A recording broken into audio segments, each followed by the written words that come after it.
Tony Wild. I'm an artist, and I'm just going to take you through a little bit of the process that I do using oil and cold wax, and hopefully you learn something. Sweet. So this is my main workspace, and I've got all of my shit lined up here, all my tools and equipment. Here I've got a bunch of different palette knives. I pretty much use them all every time we get those out. I got 3 palettes where I mix my paint. I got this stuff, Gamblin Cold Wax Medium. This shit is awesome. And then I got a bunch of PPE. So got my gloves, got my mask, because I'm in a pretty fucking tight space here, which isn't ideal when you're dealing with chemicals, but got my mask, so I do my best with PPE. Yeah, so what we're doing today is basically building an underlayer of a painting, and because the way that I kind of work is I build this underlayer and then I put another layer, a different color generally, over the top of that, and then I work back in to reveal parts of the underlayer. So the underlayer is super important for it to be thick enough and consistent enough when I scratch through whatever I scratch with. It might be a coat hanger, a fork, or like a metal brush, who knows what it's going to be. The underlayer needs to be thick enough and consistent enough so that I get a good result once I scratch through that top layer. Okay, let's get to making. What we need is a cold wax medium. Basically allows you to, I guess, circumvent the way that oil paint is traditionally used, going from thin to fat, having to worry about that shit all the time. This basically means you can go over the top any old way. The ratio is usually about 50% of the paint load is wax, but you can do more and you can do less depending on the need that you have at the time. It's about 200 bucks a can, and I'd be hopeless without it. So let's start with red. Just put some of that shit in, super easy. Basically turns oil paint into a matte finish, which is real nice.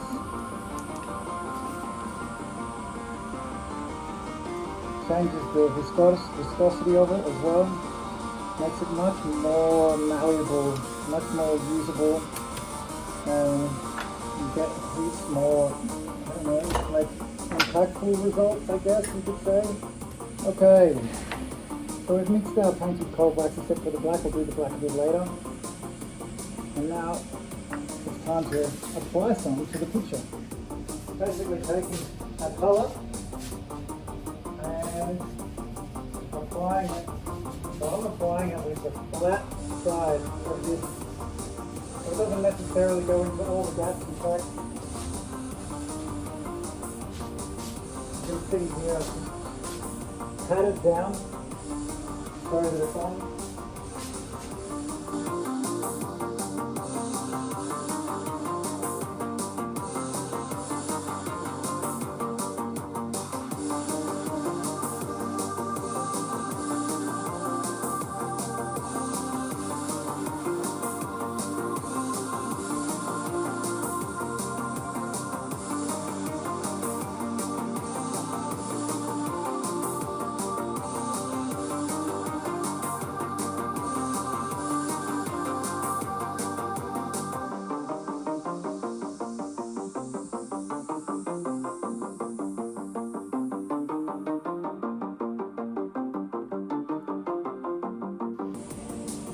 Okay, so you can see a little how the paint has been applied. If we go up close, you can see a little bit of the texture that's on the surface. Obviously the lighting in here is shit, so we do our best. And now what we're going to do is do a layer of kind of black, and then we're going to compress these layers together and see what happens. So we've got the black on. We're just going to start to bring the darkness through here over the top of things. I'm also using soft little squeegees. You see how flexy they are. They kind of help make the layers stay a bit separate as you go over them. So I've got a couple of bits of cardboard and I've taken this off some packaging, and you can see like I've ripped off one little layer, so it's a skinny layer. Got a soft brayer, and what we do, we compress the layers of paint together. Then when we take it off, you can see right there little bits of red and blue coming through and a whole heap of texture. A lot of this picture is now. We'll just keep on working to compress these layers. And because the black is so strong, we can spread this a little, you see, and get good results.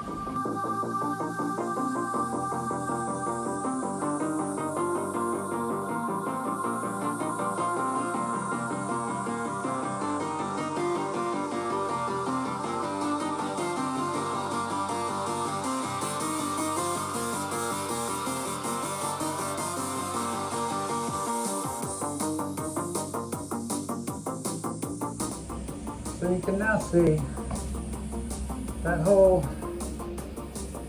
area has been compressed. Small parts of the purple and red and blue can be seen. And now I'm going to put in a little bit of texture. So I'll use this. You can hear that.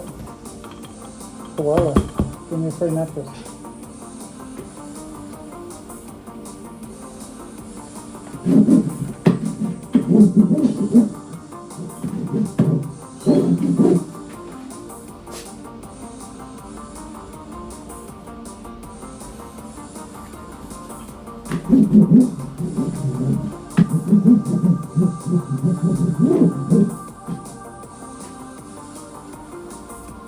If you look up here, you can kind of see the effect more clearly. See some of those lines coming in?